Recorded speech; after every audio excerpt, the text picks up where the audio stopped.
Wow. Oh my goodness. Well, this is a doozy for you. It seems that somebody was just charged with hacking into Fox to get videos of Tucker Carlson on set right around the time that they were going to get rid of him. It's all coming as Paul Ryan, who's the board member over at Fox still, is out slamming him. I mean, just a bizarre afternoon. Meanwhile, we learn what we kind of already knew about Letiticia James. Letiticia James is highly, highly, highly political. And she doesn't even want Donald Trump to have the 30-day window that you would normally allow somebody to have to get the money together to pay their giant fine, their $355 million fine. I'll tell you, good thing he's got that True Social going for him right now. We got a lot of news to get to, everyone. I want to welcome you to the program. I'm Trish Regan. We're brought to you, as always, by our friends at Legacy Precious Metals. This is quite the story. So this just is hot off the presses. Moments ago, we learned that a gentleman down in Florida is being arrested for allegedly hacking into Fox. His name is Timothy Burke, and he was apparently some kind of media consultant.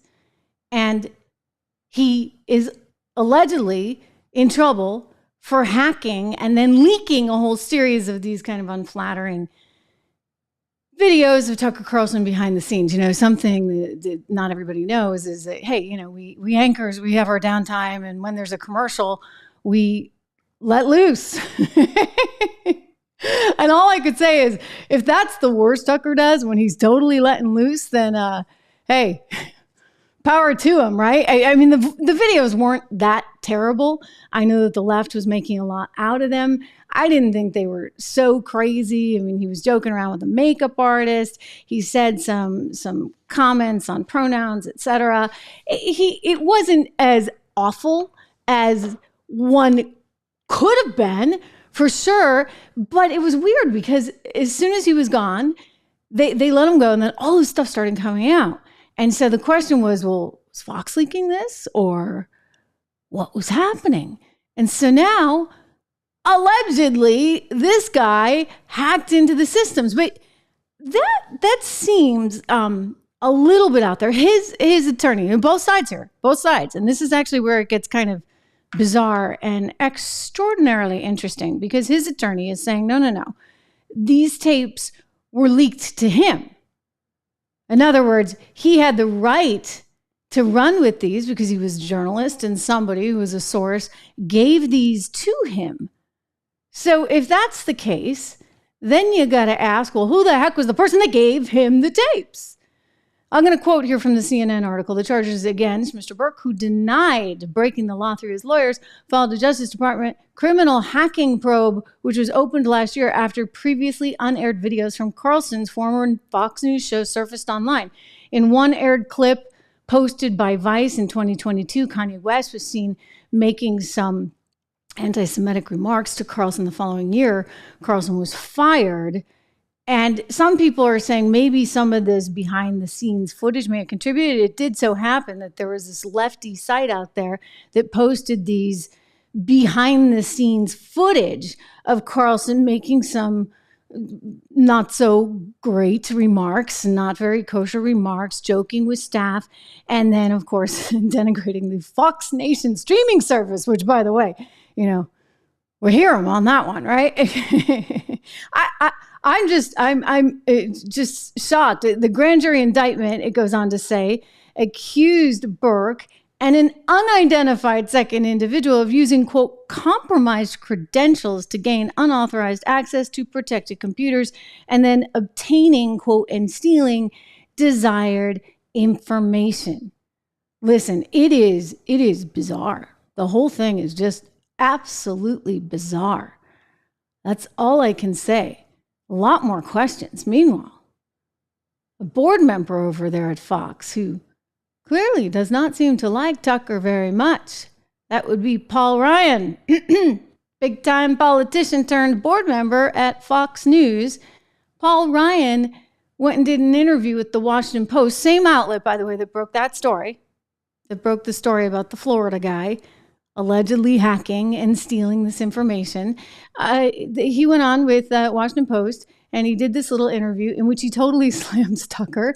And he, by the way, slams Trump, and he slams anyone who doesn't want to be all in terms of NATO, et cetera, right now. Anybody who's questioning it, right? You're not going to be in Paul Ryan's favor right about now. Watch.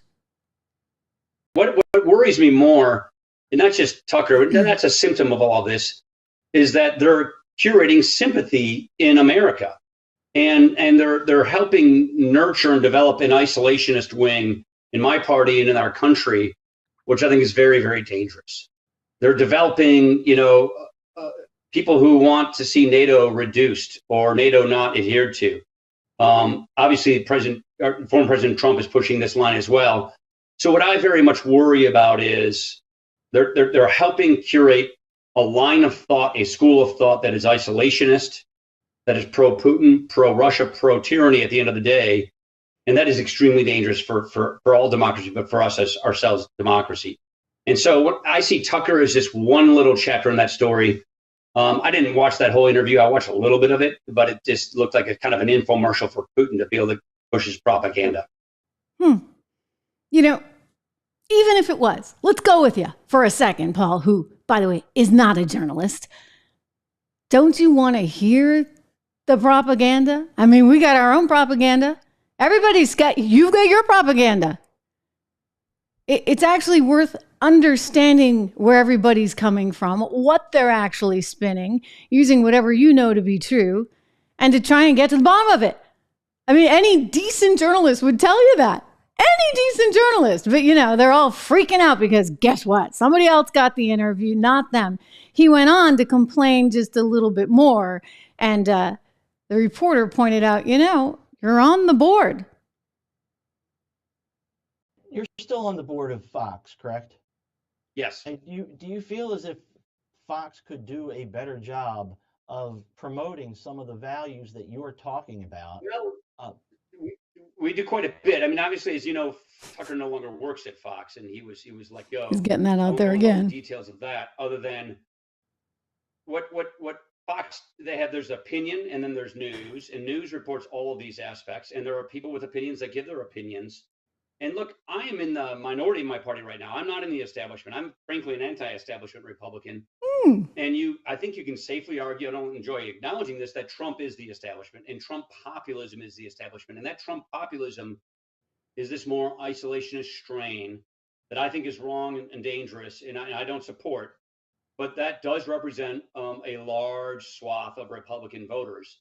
And so you will see opinions representing that majority, that establishment, that current present day establishment. You're still on the board of Fox, correct? Yeah. Yes. He is still on the board of Fox. And he got a couple dings in it, Tucker. And I just have a feeling, I haven't talked to Tucker about this, but I just have a feeling that he might have some of these choice words to say for little Paul Ryan. I mean, I don't want to put words in his mouth. These are the words he used, of course, to describe Chris Wallace. Chris Wallace, who was really angry about that Putin interview as well. Take a look. This is Tucker. What? Now, let me ask you this. Before the Fox unwinded. Wrong one. I mean, I got fired. All right. Well, I wanted to play you the one. We'll play you this one too. Where, here we go. Here we go. This is what we knew was coming. When I debated him, I said, how come, and this was in front of probably not a friend of yours, Chris Wallace. He was the moderator. Not a friend. It's one of those bitchy little man. His father. Little fussy man. All right, that's what I wanted, because I have a feeling he might have something sort of similar to say for little Paul Ryan as well.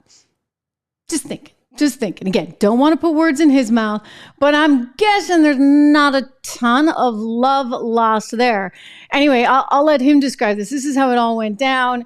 He says he's fine with the Murdochs. I don't, I mean, hey, look, it's just business, right? At the end of the day, it's just business. And he had the view that it was not being well run as a business, and that was in part because of some of the management, which might have included some of the commentary coming from the peanut gallery, which would be Paul Ryan. Anyway, take a listen to Tucker saying this on his own show, actually, just shortly after this all went down. Similar. What? Now, let me ask you this. Before the Fox unwinded. You mean I got fired? Yes. Did you think were you ardent, like, go Fox, go guy, or My view on Fox hasn't really changed. They let me say whatever I want, whatever I wanted, really, for 14 years, and I'll never stop being grateful for that. And then, obviously, I said too much, and I'm not exactly sure what I said that was bad. No one ever told me, but one day they're like, oh, can't have this anymore, and they fired me. And I even told them as they were firing me, like, it's your business. I made a mental note, never work for anyone else again, and I never will. But I can't be mad about it. I mean, they were great to me. The Murdochs were always nice to me, and one day, for whatever reason, they'd had enough. So my feelings weren't hurt. I was not expecting it. So were you, like, for me, when I was with Penn, I knew there were things, it's like, oh, I can't go there. They made that clear. Did you feel like at Fox you could say whatever you want? Well, there was always internal I mean, the Murdochs were always nice. They never got in my way at all. They were always super nice to me. But there were, it's a company run by fearful women. Yeah. You know what I mean? And there were always, like, second tier people who were hassling my producers, but no one ever called me.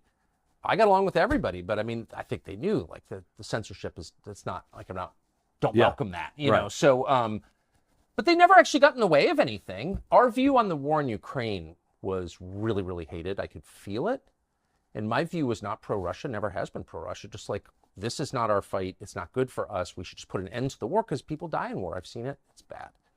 And just saying that was considered like crazy pro-Kremlin propaganda. And they were very mad about that. But to their credit, they never said anything to me about it directly. I could just smell it. And so I really just don't have any complaints. And I will say, and I know that you've experienced this, it's true, being humiliated in public, being fired, I have been a couple of times, is totally good for you in the end, because it keeps you from thinking you're Jesus or, like, getting, like, super crazy hubris guy, I would think with you it would have increased. So we similar.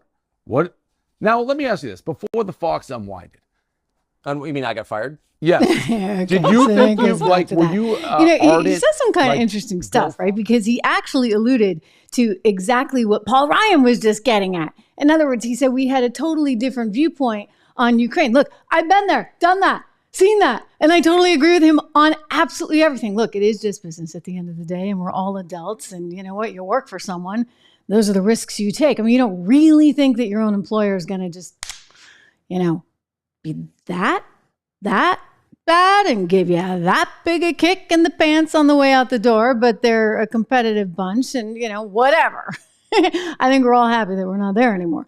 I would also just say that he likely, much like I had a different view on everything that happened in the days of coronavirus and COVID. You get the market tank in 2000 and the President Trump was shutting down the whole nation. I'm like, whoa. I think this is getting a little too crazy, right? Because you knew they were going to politicize it, which is exactly what they did. And I warned of that. And then that was that. So I got to say what I wanted, I guess. And then that was that. It's better over here, is it not? Reminder to subscribe to the show. I'm here every day live with you. We are growing and growing and growing. I mean, we're up over 200,000 right now. And this is our little thing, that we just started not that long ago right here on YouTube. But you heard him Tucker reference Paul Ryan and his view, if you would, on Ukraine. And I think that probably had to have been at least some of the sticking point. There's something else too. What worries me more, and not just Tucker, that's a symptom of all this, is that they're curating sympathy in America. And they're helping nurture and develop an isolationist wing in my party and in our country, which I think is very, very dangerous. Okay, they're developing, but again, is it not somebody's right as a commentator, as a journalist, as an intellectual, to explore all of these things? I mean, are we just supposed to take it? Whatever you say. Okay, whatever you say, mainstream media. Whatever you say, President Biden. Whatever you say. Okay, that's that? I just think it's high time we be able to ask these questions. And we're getting a little tired of being treated as we have been treated. And I mean us collectively as Americans for not being able to ask these questions. I mean, Tucker went through it. I certainly went through it. You probably in some small way might have gone through it yourself, just in terms of the cancel culture, right, that we've all been living through. And so if you dare to speak up and say, hey, like maybe this doesn't totally make sense to me, they're like, oh my gosh, how dare you? It's like sacrilegious. It's really kind of crazy. I mean, he had a habit of doing this, right? Don't forget, it wasn't just whatever was going on with Ukraine. He also was pointing out that there was only one narrative when it came to January 6th. One narrative only. I mean, I didn't realize it until more recently, and I've brought this story to you. The fact that Nancy Pelosi's daughter was the one who shot all the footage that we saw in a loop over and over and over again, because that's what they used in the J6 hearings.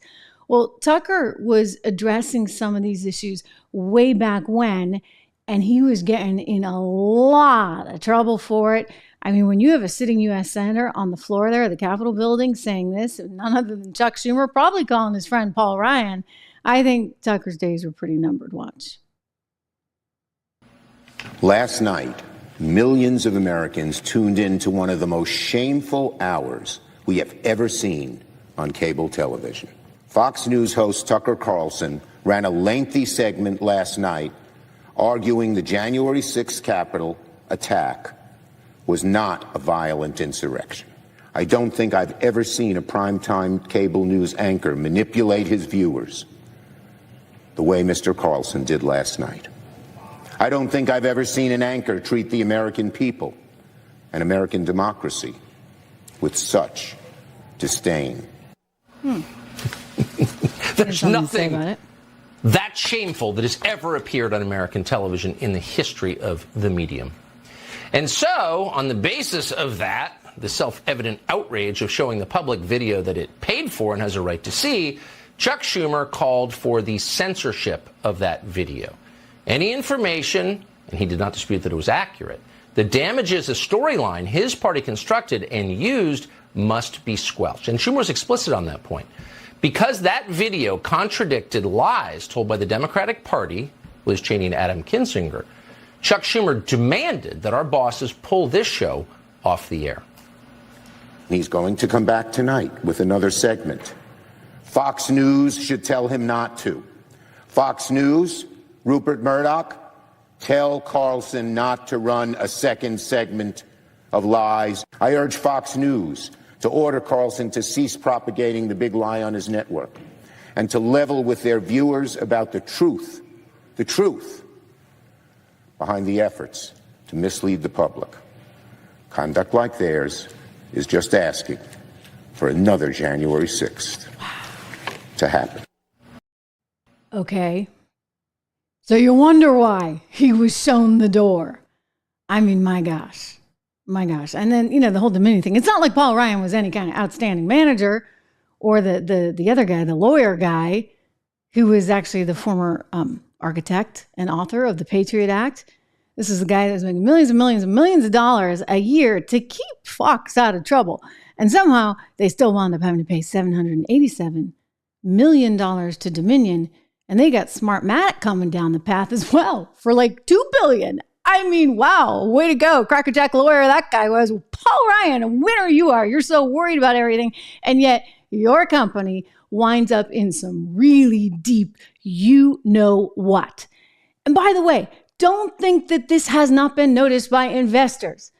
They got like multiple problems over there, right? So you got management that can't run the place. You got a board member out there who can't run the place. They got rid of the lawyer. They had to pay him a gigantic parachute to have him go away. They've gotten rid of a lot of talent. Good talent, right? Subscribe. Don't forget. They've gotten rid of a lot of talent. Maybe that saves them some money. I don't know. And they're facing a climate in which this is the medium of the future. That's why they were so desperate with Fox Nation. They wanted to make it work, right? Because they're recognizing that this is actually how content is going to come to people in the future. So they got all these odds stacked against them, along with all these big hurdles legally and possibly more fines coming by way of Smartmatic. So you look at the stock price, and is it no wonder that it's it was like $30 or so just a a couple of weeks ago, and now trading down around 27, 28. I mean, it was up a teeny bit today, but everything was up today, right? Today was a great day in the markets. So Fox is challenged. That would be Class B shares, because I believe the family holds most of the A shares. Really, really challenged right now. You know who else I think is going to be more and more challenged? It's Letiticia James. Letiticia James is the district attorney of New York City, and I think you probably know her well. She's the one that's so proud of getting that $345 dyslexic moment for you, $354 million fine against Donald Trump. And you know, normally in a situation like this, what would happen is Donald Trump would have 30 days to come up with the money, but she doesn't want him to have 30 days. She's like, I want this money now. I want it now. He's like, we're going to get into my favorite DA in a moment, but do you see yourself as a potential political prisoner in the United States, because that's their goal, is to put you in jail behind your bars, right, for the rest of your life? If I were losing in the polls, they wouldn't even be talking about me, and I wouldn't have had any legal fees. If you had retired from politics, would all these cases... If I were out, I think, although they hate me so much, I think if I got out, they'd still, let's pursue this guy. We can't stand this guy.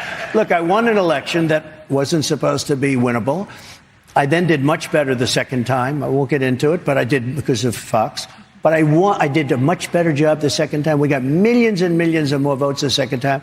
And now we're doing much better than we did the second time and the first time, almost put together. Are you a potential political prisoner, sir? Well, I think because of the fact that I'm doing so well, that I'm beating Biden at a level that they've never seen before. This is not supposed to happen. You know, it's much easier for a Democrat to run. Much easier than All right, we're going to take a quick break. We have a lot more on this and on this topic, and a lot more. So you know, he's facing a lot of challenges, right? They're coming at him every which way. You got Fannie Willis. Well, she's a trip down in Fulton County, Georgia. Ooh, she may wind up in all kinds of other deep trouble herself. You got Jack Smith in D.C. You got the state of Colorado, for goodness sakes. It has to go all the way to the Supreme Court. And even the most liberal people on the Supreme Court are like, gee, this is pretty stupid. So I think that's going to be unanimous against Colorado. And then you have what's going on in New York. Just unbelievable. It will be appealed. He's going to appeal this. You cannot say to someone, you're going to pay $354 million when there was no victim. When everybody came out just fine. I mean, what is the point of that? I find it amazing too, because Letiticia James is taking issue with how much he was valuing his homes and his property at. He thinks Mar-a-Lago is worth a lot of money, right? And I'm pretty sure that this guy, Hunter Biden, thinks that his little paintings are worth a lot of money. In fact, some members of the Democrat Party think they're worth so much they paid $500,000 for that little guy on the right. That little doodle on the right, $500,000, which means, forgive me, it's not $18 million that she was estimating Mar-a-Lago. That would be the gigantic property, oceanfront on the left, Gold Coast, Palm Beach. No, she thinks it's worth $17 million, or in other words, 34 of Hunter's paintings. I mean, come on, ladies and gentlemen. What would you say? What do you think? Look, this is political, and that is what is so disgusting about all of it. She wanted to go and get him, and she told us that from the very beginning. I want to give some credit to our friends over at Grabian.com that gathers a lot of these sound bites, and they strung together something that's, well, let's just say not going to make Letiticia look very good, or at least perhaps, well, maybe to her crowd it would. It shows you just how rabidly political this woman really is. He's called me venomous. We will fight back to your attempt to bring Trumpism to New York City. He's called me disgraceful. Of the fact that they stole the Supreme Court seat. An illegitimate president and an illegitimate member of the United States Supreme Court. He's called me radical. Listen, we know he's crazy. We know he doesn't have a sound mind. We know he's out of control. We know he's losing it. We know his days are numbered, and we will come together. He's called me a racist. We've got to stand up to an enemy. Doesn't that scare you? Just a little bit? It scares me because it's basically saying that someone can build an entire political career and run for office based off getting someone else, a former president, mind you. And not only did she do that, she was actually successful in the first round. And he's got to come up with $354 million. Again, he's lucky he's got this Truth Social, because we'll see how it all shakes out. But Truth Social is worth some $4 billion by the latest estimate this week. The SEC just approved the merger with DWAC, the SPAC deal that they were doing with Digital Acquisition World Corporation. I mean, that's a lot of money, right? So he'll have maybe I would say he's good credit risk at this point. Deutsche Bank, go get Deutsche Bank on the line again. And you know what? He can say, gee, I have $4 billion. I own 78% of this company. And then Letitia's going to come out of the woodwork and she's going to say, oh, I don't think it's worth that much. I don't know. I'm just joking, you guys, but this is so insane. This is so crazy. And she is a highly political person that has clearly no ethics. And I think that that's what's getting so troubling here. This loss of sort of who we are as a society, our ability to converse fairly, directly, without such extreme passion, right? To just have an intellectual, respectful dialogue. Clearly you can't do that. Not about some things. I mean, Paul Ryan makes that clear. Senator Schumer makes that clear. And the more you push, the more you try and provoke, well, off with their head. And it's happening to everyone, whether you're a journalist in the line of fire, whether you're just the everyday person that, gets caught in the wrong situation, you possibly said the wrong thing, or did you look at somebody the wrong way? Or, gosh darn it, did you put a Trump sign on your lawn? I mean, the fact that he's ahead of the polls, think about what that says right now. Because people they're afraid. They're afraid to actually say what they think. And this is indeed a problem. There's a story that's just coming into us right now. Just breaking at this moment, courtesy of the Associated Press, the ex-FBI source accused of lying about the Bidens and having Russian contacts is returned to U.S. custody. A former FBI informant accused of lying about multi-million-dollar bribery allegations against President Joe Biden and his son, Hunter, it writes, and purportedly having links to Russian intelligence, was taken into custody Thursday, 2 days after a judge said he could be freed ahead of trial. So wait a second. They were going to free the guy ahead of trial, and now they're taking him into custody again. The arrest during a meeting this morning, with his lawyers, the AP writes, comes after prosecutors appealed a ruling allowing the 43-year-old Alexander Smirnov, who holds dual U.S. and Israeli citizenship, to be released with a GPS monitor ahead of a trial, saying that he lied to the FBI. And now they're not letting him go, even with the GPS tracker. I mean, this doesn't look good, all right? I mean, it just doesn't look good. I'm sorry. It really, really... So this guy apparently was the informant who went to the FBI. He was a trusted informant, however. That's what's amazing. He was a longtime trusted informant. He had been there since the Obama days, and he was getting the scoop on this, that, and the other over in Ukraine.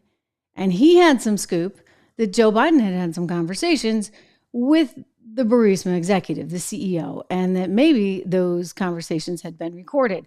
And so this scoop came forward. And that's what he's being arrested about, because they're saying, no, you were lying. That's not true. And so then he was going to be let go, and he was going to be able to just hang out at home with his GPS tracker on until trial. And now they're like, nope, we're taking you back into U.S. custody.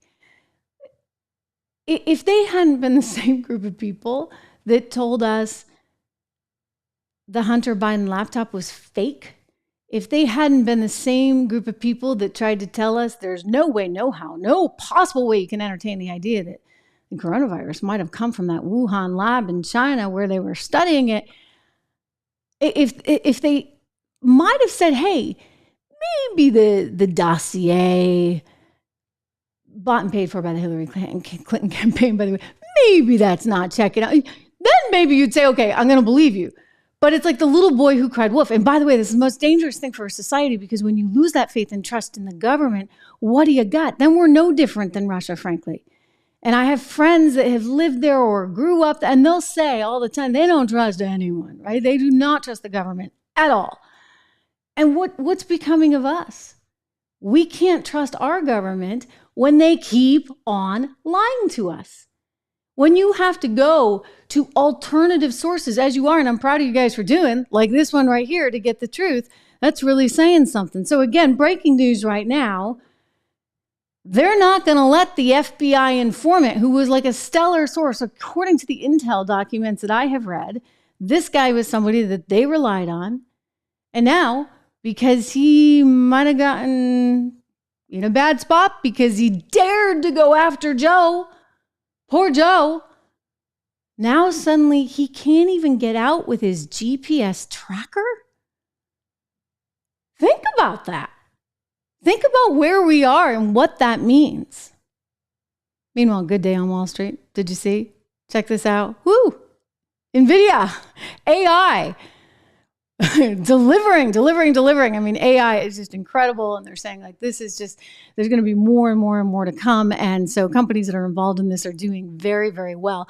I want to give a plug for our friends over at Legacy Precious Metals, first sponsor on this show. You know these guys, Legacy Precious Metals. Look, if you're interested in diversifying your portfolio, these are the people that you really do need to call. 1-866-589-0560, 1-866-589-0560. The S&P 500 just having a tremendous day. But you know what? Everybody had a tremendous day, because I'm looking at gold right now, and that ended the day slightly higher as well, $2,034.30 an ounce. So crude oil actually up as well, $78 there. But the Dow Jones Industrial Average closing out the day up better than 1%, and the S&P up better than 2%. So again, diversification, always important. Give our friends over there a ring. This is really, really an amazing time. I'm just sick to my stomach at times over it, because I cannot believe the kind of corruption that is, in my estimation, happening right beneath our very eyes, right? I mean, let's take a look at Joey's brother here, Jimmy, over there on Capitol Hill. Well, he started yesterday. This would be James. So he started yesterday. He's like, I didn't do anything. My brother certainly didn't do anything. Interesting that they are arresting this informant, just as these guys are like, I didn't do anything, except that, there's these problems, you see. Apparently, everything he said didn't really check out. And I gotta show you this little clip from an excellent Fox reporter, actually. She does a lot of print work for them. And she was reporting on all these contradictions that are happening. I'm going to show you this. And you see Matt Gaetz saying it didn't make sense. You see Andy Biggs saying it didn't make sense. What James Biden is saying apparently doesn't make any sense. Lawmakers say first brother James Biden contradicted himself yesterday when presented with evidence he could not refuse. Brooke Singman is here with the details. Hi, Brooke. Hey, guys. Yeah, James Biden originally claimed he had no involvement in Hunter's business deals, but his story came crumbling down when lawmakers confronted him with a copy of an agreement with his own signature on it. The president's brother says he doesn't remember signing it, but lawmakers are not buying it. Listen. What's your overall assessment of James Biden's testimony today? Interesting. Was it truthful? He contradicted himself. There's this CEFC entity that was paying a lot of money, Chinese connected. It was going into the Biden family's bank accounts. And he tried to pretend as though he didn't know that CEFC was connected to the Chinese government. James insisting his brother has no ties to the family business deals, saying, quote, in his opening statement, I have had a 50-year career in a variety of business ventures. Joe Biden has never had any involvement or any direct or indirect financial interest in those activities. None. I've relied only on my own talent, judgment, skill, and personal relationships, and never my status as Joe Biden's brother. But again, lawmakers are not too sure about that. Just with Hunter, just with Jim, because of the... You want to see that? Lawmakers say First Brother James Biden contradicted himself yesterday when presented with Jim evidence Jordan he is could not pretty refute. explosive on all this stuff. Lawmakers are not too sure about that. Just with Hunter, just with Jim, because of the power of the brand, the influence with Joe Biden that would entail. We have numerous WhatsApp messages and emails provided to us by the IRS whistleblowers that show James Biden was intimately involved along Hunter, Tony Bobulinski, Rob Walker, and others in selling access to his brothers to foreigners. Hunter Biden is up next in the Biden impeachment inquiry, and he will testify next week on Wednesday. Guys. Woo! Okay, party. It's a date, guys. All right, we're going to be here on Wednesday because this is going to be very interesting to see what Hunter Biden has to say on all of this. I mean, I'm just kind of curious about this little number here. I mean, James, the brother, apparently threw out that diamond that Hunter got. Think of how weird that is. So the guy who's the CEO of EFC, the Chinese natural gas company, because of course you can promote all the bad energy you want from Romania and Ukraine and China. It's just, we have to be green here, right? So he's doing this deal with this natural gas company out of China with direct links, by the way, to the CCP. And the guy knows he's just gotten a divorce and stuff, and he meets him in Florida for dinner, and he gives him a diamond that was worth some 80 some odd dollars. I've got more on all of that. But there was also this loan thing that went down. James Biden apparently gave his brother $200,000, and yet there was no like documentation, even though they're like, it was just a loan. It's like Fannie saying, hey, you know what? I pay my boyfriend back whenever we go on a cruise or out to dinner in cash. No record of it. No record. Okay, so he's like, nothing to see here. I don't even know what EFC is, blah, blah, blah. And then you get to this thing. I mean, look at this. This is something that was found on the laptop. The laptop that, remember, was supposed to be fake. The laptop that belonged to Hunter that the left tried to tell us was Russian misinformation being fed to us courtesy of Rudy Giuliani was not under investigation. Well, it was. Indeed, under investigation. And one of the things that has come up is this. This is courtesy of the Daily Mail that had access to the laptop. And they're pointing out that there was this diamond and a picture of it and the whole thing right there on the computer. 3.616 carats. My gosh. It's weird. It's really weird. But now I'm like just thinking that the whole family's kind of messed up. I mean, the whole darn family, because it's not just the kids, it's not just the uncle, the brother, the dad, it's the dogs as well. I mean, didn't we just go through this? Didn't we just have to lose a dog named Major, and then they replaced Major with the puppy named Commander? Commander's a problem, ladies and gentlemen. Commander's bitten 24 people, and actually, before you laugh, it's actually serious. This is a German Shepherd, and the German Shepherd was getting in the way of Secret Service just being able to do their job. I mean, it's so bad that at one point they had to close down the East Wing because there was blood everywhere. Unbelievable story. Here's a clip. CNN did some reporting on this. I want you to take a peek.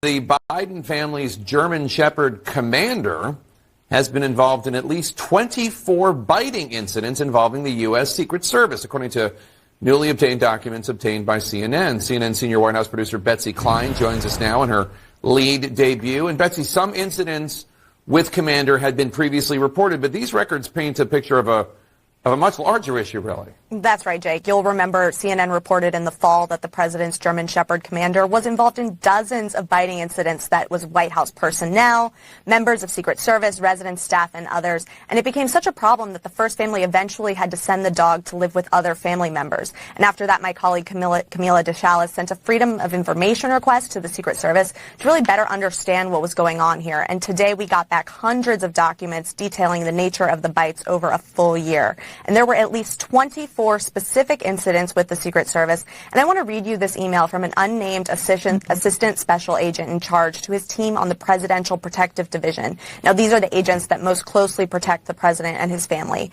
He says, the recent dog bites have challenged us to adjust our operational tactics when Commander is present. Please give lots of room. He added that agents must be creative to ensure our own personal safety. So, Betsy, did the White House send Commander to live with family immediately after this?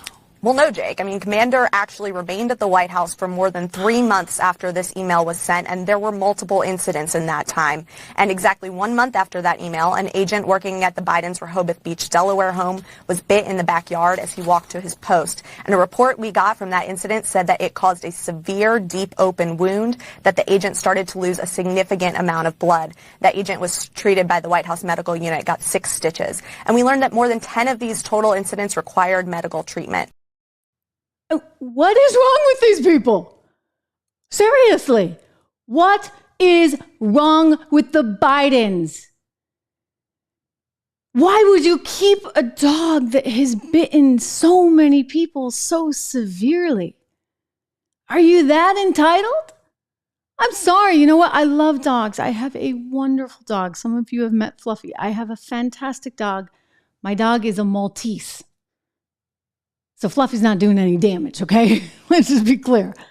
But if Fluffy were a big, giant major or commander like these German Shepherds, and I hadn't ever trained him, and then the dog was out there biting people, you think that I'm going to keep that dog knowing that the danger that that dog presents to other human beings? And Joe keeps the dog. I got to say, like, at some point, it tells you something about him, right? Like, that is a reflection on his character, because this is not the first time, ladies and gentlemen. Major had to get sent away because Major was biting everybody. So then they go out and get a new puppy, and now this puppy grows up and is biting everyone some more, and they keep the thing right there on the property, endangering the Secret Service agents, and by the way, frankly, just endangering the country. You're endangering the country, by the way, Joe Biden, by the fact that you have such significant, obvious, I know I'm not a doctor, but it's getting pretty obvious, mental decline. That's bad enough. But also think about if Secret Service can't protect the president because they're afraid of his dog, and heck, I'd be, then we don't really have a fully in command commander-in-chief. But I mean, he's not fully in command anyway, right? We know that. We know that. I mean, look, I'm just telling you, there's a lot of problems there in this administration. A lot of problems. And policy is one of the top ones. I mean, for goodness sakes, he's out there pushing those student loans again. You think that's fair? I don't think it's fair. I don't think it's fair one bit. And he still hasn't come up with a budget. We got a State of the Union that he already postponed. Let's see if he makes it till March for the State of the Union. I sat down with Kurt Couchman from Americans for Prosperity.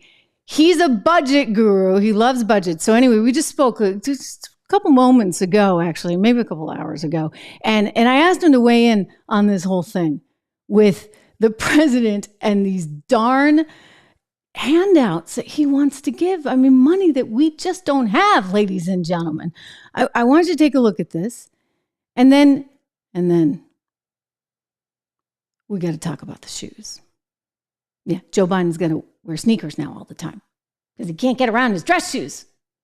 We got problems. We got problems right here in what was that, Music Man in River City? I'll remember it. Oh, I'm turning into him now, right? All right, check it out.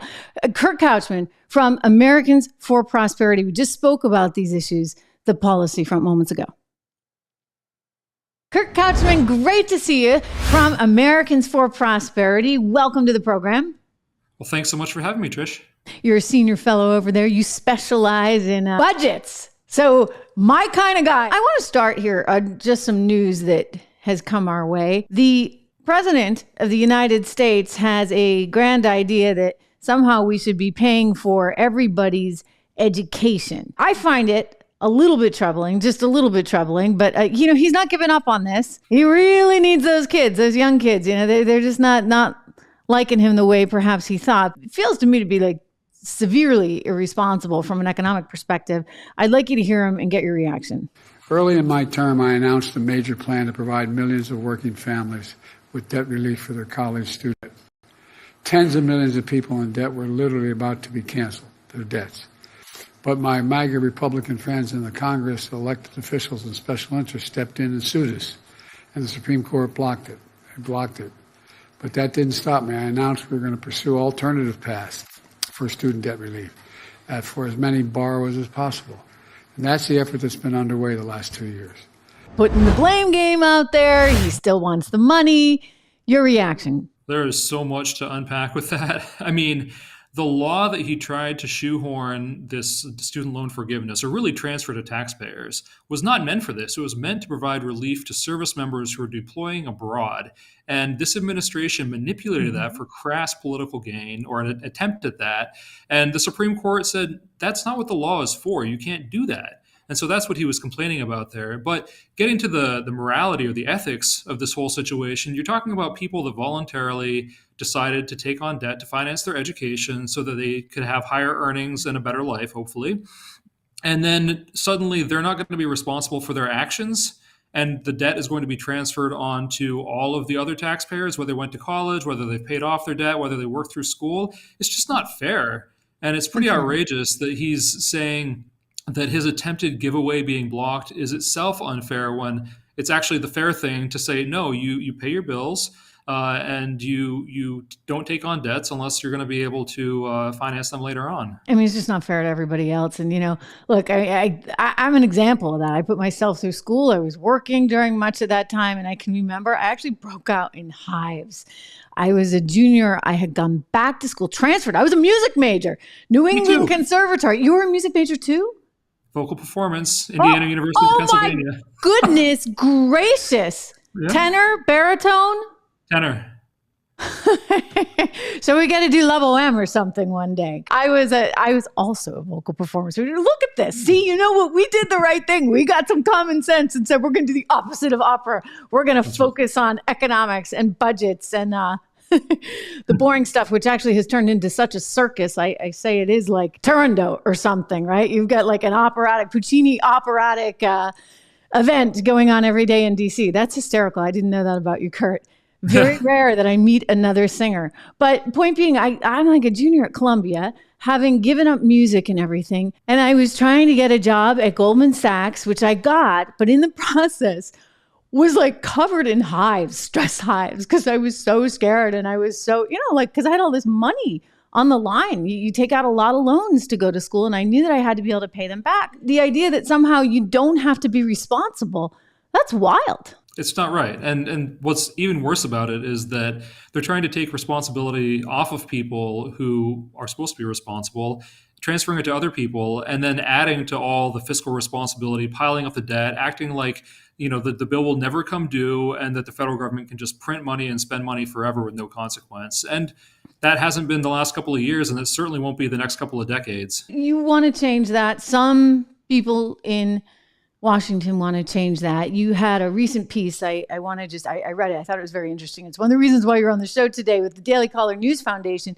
And you were writing about Senator Ernst, Representative Buddy Carter, teaming up because they have this idea that maybe there should be some accountability in terms of budgets. I should point out, we're still waiting. We've got a State of the Union coming up. It got postponed a bit. We're hoping Joe can make it, by the way, hoping. And we still don't have a budget. He did this last year, too. A lot of presidents do this, and it kind of feels unfortunate and unfair. I mean, look, I'm kind of just a simple business reporter that's used to earnings. And if a company were going to say, yeah, we're not going to give you our earnings this quarter, well, there would be HELL to pay, and shareholders would be going nuts. And yet here we just take it. We're like, oh, yeah, you can postpone the State of the Union. And, oh, you don't have a budget yet. Oh, so what? That doesn't seem right. It's not right. And so it's great to see Senator Ernst and Representative Carter proposing this legislation. And what they would do, it's about accountability. It's also about putting teeth into statutes that presidents have ignored for a long time. And it's finally, it's about putting Congress back at the center of our constitutional order. Not entirely, no one thing can do that, but moving in that direction. And the way they would do that is by saying, look, the law requires the president to submit a budget request to Congress and a national security strategy to Congress, both on the first Monday in February each year. The budget requests have been late all throughout this presidency, all throughout a number of years. And the national security strategies only come once per presidential term these days. Once every 4 years, the world changes a lot more than that. And so they say, look, Mr. President, you want to give the State of the Union address? That's great, but you're not going to get to do it until you send us these materials that we really need to do our work in a timely way. Yeah. I mean, it doesn't feel like we're asking for much here, Kurt. You need to have the basics put into place. Are they going to get anywhere with this? I mean, it seems to me to be kind of a common sense, logical thing. But then again, common sense doesn't always fly. Well, this is an idea that went from concept to legislation in less than a year. So it's moving fast. Everyone that I have talked about it with thinks it makes a ton of sense. It's such a layup from Congress's perspective. I don't know whether it will precede this Congress, but in the future years, I expect Congress will be very much interested in this, no matter who the president is. This is just a good government thing. What do you think are the biggest things to look out for? Where are the biggest traps in his budget proposal, other than perhaps something coming back for student loans? I don't know. I mean, he's going to have to fight the Supreme Court on that one. But where do you think people should be sort of focused? Well, the first thing to think about is this is a presidential election year. And so I think the president and his team are trying to reset the media narrative after this appropriations process that was supposed to be done in September or August even, finally wraps up. It's expected to in the next couple of weeks. And they want to reset it on a positive note so they can promote the president's agenda. I think we're going to see a lot more of what we've seen in the past, which is a lot more spending, a lot more tax increase proposals, and a lot more picking winners and losers, like favoring some industries and then putting the burden on disfavored industries, even if they do provide, important, reliable things that Americans depend on. Yeah, energy. This administration has its enemies and its friends. I don't have a problem with green energy. I just want energy, which means you can't just say we're going to ignore the stuff that we actually have, and especially at a time when we're dealing with such a challenged environment internationally. It just doesn't even make any sense. Kurt, thank you so much for being here. Hey, just quick reminder. Hey, you can get more information on what Kurt's doing here. ProsperityIsPossible.com. I love that. What a great URL, you guys. ProsperityIsPossible.com. Help Kurt enjoy this effort there to really kind of, force a little discipline, shall we say, on Washington. Very good to see you. Thank you so much, my friend. Good to see you too. It's interesting if you think about it. My choice of words there, discipline, right? Discipline on Washington. Maybe a little discipline on Joe and that darn dog. I'm still just stunned by this. I mean, not to mention that poor Joe Biden needs to be woken up by his tabby cat every morning. According to the story in the Daily Mail, I talked with you guys about that yesterday. It's just wild. I mean, he doesn't have an alarm clock. He's got a tabby cat that comes in and wakes him up. Again, can we get a little discipline? Can we get some alarm clocks, and can we train our dogs so that they're not biting people to the point where you have to close the east wing to the tours because the tours are going to see blood all over the floor? I mean, that's part of the documentation that came out. Unbelievable. It's unbelievable. And I say this as a dog owner. Look, I get it. You love your dog and you'll do anything for your dog. But you got to train your dog. You got to be a responsible person. You can't, the minute that happened, wouldn't you go and get the necessary training to make sure that your dog was not going to do it again? You don't just laugh it off and say, oh, he really loves me. I'm sorry, Joe. If that's what it takes for you, buddy, you just don't belong as the president of this country. You just don't. I feel great. Some of you guys are like, oh, you look great. I know you liked that dress yesterday. I feel pretty great. I feel great. And, I'm thinking one of the reasons I may feel so great might have a little bit to do with Balance of Nature's fruit and veggies in a capsule. I recently started taking these actually, and the product's actually kind of amazing, just an amazing story. Dr. Douglas Howard started it. You can read about it on its website there. Balance in Nature receives over 1,000 success stories every single month. They have these capsules. They're fruit and veggies. They've been making them for the past 20 years, and they got all these success stories. You can read about those on their website. The products are all gluten-free. They're non-GMO. They contain no sugars, no synthetics. I think if you're looking for something to make you feel a little bit better naturally, then you should definitely take a look at this. Maybe consider giving them a try. Balance of Nature. You can order it today, and whether you order it online or you call them directly, 1-800-246-8751, you got to use the promo code, okay? Because I like a good deal. Use the discount code Trish because you will get 35% off. So go to balanceinature.com or call them 1-800-246-8751. Use that discount code Trish. Okay? Yeah, I do feel good. I really do. I guarantee I feel better than Biden. That's not saying a whole lot though right now.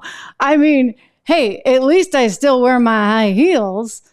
He's just trying to wear dress shoes, and apparently he can't even do that. This has become a whole new thing. People were like, really? Do you have to report on that? They were saying to some of the media yesterday. And it's like, yeah, because the president of the United States should not be going around in sneakers. The reason he's going around in sneakers is because everybody's just terrified he's going to fall. I mean, after the tabby cat wakes him up in the morning, he goes and has some breakfast with Jill, and then he goes to physical therapy. And I guess somebody maybe in the physical therapy department or elsewhere said, it's sneaker time all day long, baby. Take a look. Recently, the president and the White House have been trying to sort of play off the president's age as an asset and play up his experience. But when he was boarding Air Force One to head to California at Joint Base Andrews, he had a little bit of a stumble on the stairs, heading up the stairs onto Air Force One, and he was wearing these dress shoes that we haven't seen him in as much recently. They've been putting him in sneakers because we had noticed that every time he's wearing the dress shoes seems to be when he is having issues on the stairs. But he wore those shoes and had a little bit of a stumble going up the stairs. So we will be watching to see if he switches back to the brand new black Hokas that he was spotted wearing in Delaware this past weekend, guys. You would think his team would put, some sort of a grip on those stairs and put him in different shoes. Well, Jackie, and those were the shorter stairs because I think he used to do the full flight, and the White House changed that to the shorter version, right? Can't somebody just carry him up the stairs? I think that's an image that no one wants to see. But, typically they have him in the Cole Haan sneakers. They're like dress sneakers. And, I mean, let's be honest, a lot of people wear those, including on the Hill. They're more comfortable. But, the president, especially when he's going to events, likes to wear dress shoes. And seeing him in the Cole Haans has been sort of a recent development in the last 6 months. But for whatever reason, ditched the dress shoes yesterday and had a slight stumble. I wouldn't say it's the worst of what we've seen. But there's a heightened awareness whenever anything like this happens, guys. Well, he is 40 times 2, so now they're making a joke about it. 40 times 2 plus 1. Okay, indeed. Thank you so much. Look, I mean, there are no words, right? Except that he's 81 years old. And nothing wrong with that.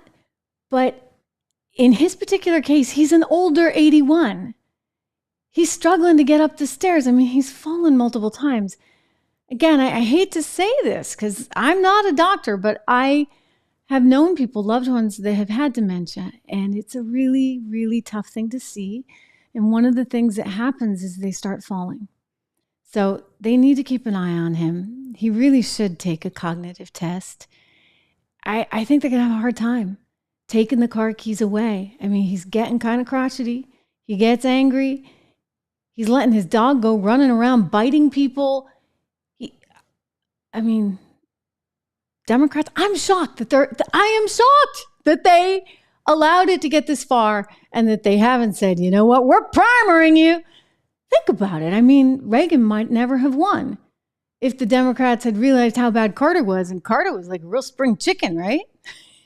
I want to go out to some of your comments. Really good to see all you guys here. I love you, Don. You are just the best at making sure everybody likes this and making sure everybody subscribes, because he knows that I always forget to say that. I get so interested in the content that I forget, hey, subscribe. But please do that, because it's important for a whole lot of reasons. Judy saying, oh, he's really 199. It feels that way sometimes. You know, there's some studies saying that you might be able to, in not so distant a future, live to very old ages. Dreamin' in Color is suggesting we get him a chairlift. I actually saw a meme on the internet last night about that, and I was going to bring it to you guys, and then I'm like, well, maybe it's kind of disrespectful, so I didn't. But we're going to talk about it anyway since you brought it up. It's like the stair lifter, you know, and they just show him going up the stairs, and it may be getting to that. I don't know. Max EV, thank you so much. You know, I love you all too. I think that we've gotten a nice little group here, and we're getting bigger every day, and I love it. And these are important stories that need to be talked about, right? And I'm loving that we're getting through, because, you know, you can't, I look back at my days on the mainstream media, and this is why the Tucker story is kind of interesting to me, because I just wonder what's really at play. I mean, in other words, this guy's saying he's innocent. He's innocent. He didn't hack into anything because he was given some codes. So somebody was like, here you go. And so he was doing his job as a journalist. So if it was an internal job, I mean, that's pretty sad, right? That was like an internal hit job. And I would just say, Tucker, you're lucky. I'm sure I've done much worse, you know, because the commercial comes on and you suddenly get a chance to relax. Hey, in this show, I don't get that, because I am live streaming. And if you guys get commercials, the thing is, like, you pick up with me when I'm just live. I'm live all the way through. Sometimes you see me putting my lip gloss on. You see me gulping my water. By the way, Live Free or Die. You can get these at trishregan.shop. You know, it's a different medium. I like it. It's a very kind of, I think, raw and interesting and direct medium. So, you know, Jane watching from Florida, that guy was actually out of Florida. I think he was Tampa, Florida. And so he was just arraigned today. I mean, this is really, really something to get that indictment. I think it was Steve Ducey. I'm just reading again. You guys are actually really funny. I don't know. I do think that it'll be interesting to find out who's involved, right? So now he's got to make his defense. Is he going to sit there and protect his sources and not tell us who at Fox might have given him the codes to do this? Is he going to say that he's not saying I hacked. He's actually come out via his lawyers and said he wasn't hacking. He was given these codes. And so he just went in and did that. And so his lawyers are trying to say, like, well, then it's not illegal. I don't know. I mean, it's just it's inside baseball stuff. But I'll tell you, for a company that's struggling right now in the market on a day when everybody else is thriving, they may have some challenges ahead. Just a few. Smartmatic being probably the biggest. Anyway, hey, it's great to see you all. Did you have any more time to think about VP stuff? I know, Don, you brought up a really interesting point. Don was saying that there's something in the 12th Amendment that would prevent the allowing of sort of both vice president and president from, see what I keep handy here? The Constitution. You need it these days. Anyway, Don was making a pretty interesting point that you couldn't have actually both of them from Florida. And, you know, Trump is now from Florida. And we were talking about whether or not Byron might be in the running, because he's got a lot of qualities that I think would be really, really relatable. And that's an interesting point, because you'd have to be so secure, right, Don, in your electoral votes in Florida that you didn't need to scoop up any extras, because technically they still could run, but this would be a little bit of a hurdle because your math would have to be so spectacular. So with that in mind, that would actually also mean Ron DeSantis, who was talked about, I don't really see that one happening. He's already come out and said, no way. If Ron DeSantis would probably not be sort of first in line for VP. which puts us back in sort of the realm of, well, a lot of you love Vivek. I love Vivek. I talked to Vivek for the first time years ago when he came out with his book, Woke Capitalism. And I was like, wow, this guy is smart, on the money. I mean, he just blew me away. And he's been on the show a couple times since. He continues to really just be a superstar. Somebody sent me a picture of him when he was campaigning up in New Hampshire. He was at some event, and there he was playing some Chopin on the piano. I was like, of course. Yes, of course. Multiple Ivy League degrees, a self-made multimillionaire. And of course he plays Chopin too on the piano there, with the mountains behind him in my great state of New Hampshire. Anyway, he's absolutely incredible. I just don't see him as VP. I could see him in a cabinet position for sure. Maybe Treasury. Hey, that'd be interesting, right? Because he knows a lot about business. I could see him in the Commerce Department. I could see a lot of different roles for him. But I don't know if it's going to be necessarily VP. He does have a huge future in the party. Okay, I see. Not everybody. I'm not going to make everybody happy here. Somebody doesn't like him. But John, I don't think he's actually going to be it. David, I love Byron. I actually, Byron's going to get on this show. Drew, who produces this show, is actually with him right now at CPAC. Just spoke to him today. So I was like, tell Byron, you all want to hear from him again. So we'll get him back. Women, of course, we've talked about a lot of different women out there that are highly qualified. Governor of South Dakota being certainly top of mind, and there's plenty of others. You know what's good news, guys? We have a bench. Like, who would want to do this? Honestly, like, look at what they're doing to Donald Trump. Again, thank goodness for Truth Social. We'll see if that holds. Let's check out that stock price today, because when that news came on Friday, it blew everyone away. I mean, a lot of people thought this deal won't be able to happen. It's a SPAC deal, which means there is a company, in this case, DWAC is the ticker symbol, Digital World Acquisition Group. It amassed a whole bunch of capital. It went out to investors and said, hey, can I have your money? Can I have your money? Can I have your money? We're going to go out and buy something great.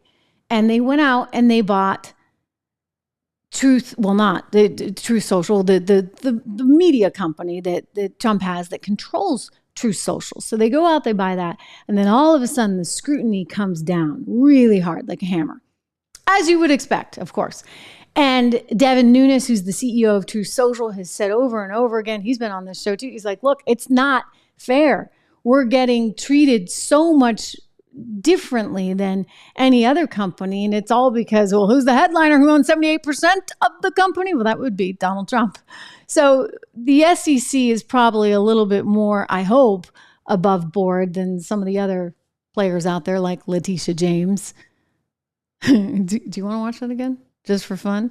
I mean, Letiticia James is definitely, if you look at this, definitely not above board, shall we say. I mean, just a highly, highly politicized person that really just makes you cringe. I mean, this woman is like a nightmare, a total, utter nightmare. The things that she was saying, if I have it, I'll play it. We're going to get into my favorite DA in a moment, but...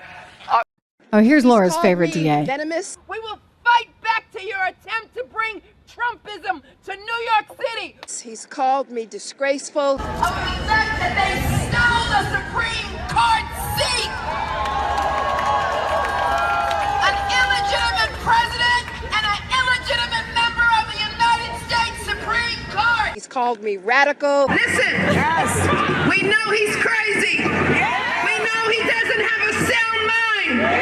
We know he's out of control. We know he's losing it. We know his days are numbered and we will come together.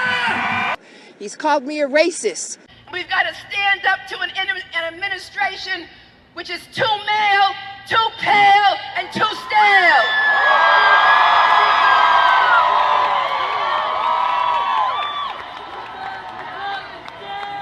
Too male, too pale, and too stale. Too male, too pale, and too stale. Thank you. Yeah. What a gal. What a gal. I mean, that's kind of scary. There's a mob mentality there that is really unhealthy and that is really frightening. So, reminder, subscribe, Let's talk about real stuff. Let's be honest. And let's make sure that this country gets back on the right path sooner rather than later. Thank you very much. Okay, I'll see you tomorrow. Have a good one.